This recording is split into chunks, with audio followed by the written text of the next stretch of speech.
story of another hijabi, but I'm gonna tell it for her because I don't think she ever would. She's one of those really quiet, kind of shy hijabis. Always walks with her head down.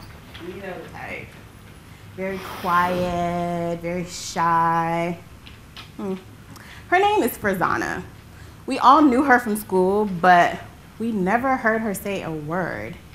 She'd walk from home to school, from school to home, every day. We lived in the same neighborhood, so we'd see her walking, but she walked alone. Farzana was very plain. Her skirts were plain, her shirts were plain, her scarves were plain. Honestly, her face was plain. We used to whisper how she was probably the one that messes up the curve. You know those girls who just study all the time and have no life? But sometimes I used to feel bad for her. I used to think maybe I should try talking to her, but she was just so quiet. I felt guilty about it every now and then, but then I thought, you know what? Some people just like to be by themselves. Then one day, I came home from school and my friend called me. And she's like, oh my God, did you hear what happened with Farzana today? And immediately, my mind began to race. And my guilt for not being more friendly just came rushing back.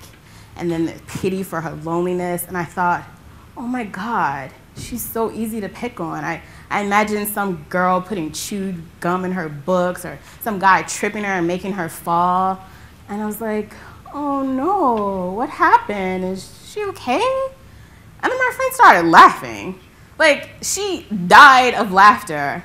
And I'm like, what is wrong with you? Is Farzana okay?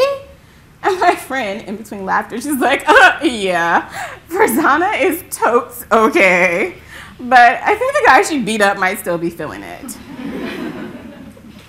I'm sorry, what? Farzana got in a fight?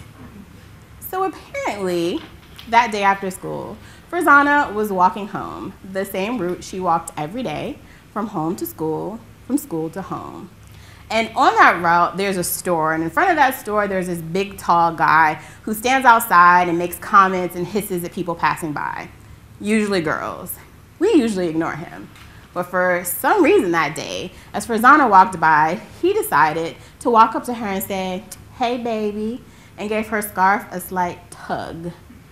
No sooner than he'd done that, he felt someone jump on his back with one arm around his neck and the other wailing at him. And he's like, oh my God, what is this? And just wailing. And he's like, help, somebody, please, oh my God. And he's trying to shake her and he can't. And he's like, oh my God, please. And a crowd gathers and they see that this big, tall guy clearly has this small, thin, subdued, quiet hijabi on his back. And he can't shake her. And the crowd doesn't know who to help, so they just stand and watch. And the guy's like, oh my God, I'm so sorry, please. Oh my God, I'll never do it again.